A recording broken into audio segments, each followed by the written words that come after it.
How to cancel Super Duolingo. First of all, you have to launch the Duolingo application and make sure that you're logged in. Now, if you have any subscription in your Duolingo and if you want to cancel that, once you're on your home page, tap on your profile icon from the bottom of this interface at the very middle. So once you're here, tap on the settings icon from the top right corner. So under the settings page, if you have any active subscription on premium, it's gonna pop out in this interface. But in my case, currently I don't have any subscriptions on Duolingo, so that is not visible for me. But if you have already done it, it's gonna appear right somewhere here, and you will find a small subscription section. From there, simply tap on manage subscriptions. So once you have done that, you will get to the next page where you can view your subscription.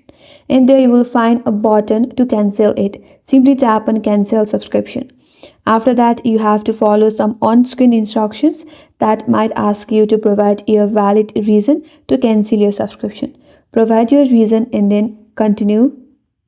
And once you have completed all the process, your subscriptions will be deleted or removed from the Duolingo, and that's the way to cancel Super Duolingo. And that's all for this video. Hope this video helped you, and if you're new to our channel, consider subscribing. Thank you for watching and stay tuned for more tutorials.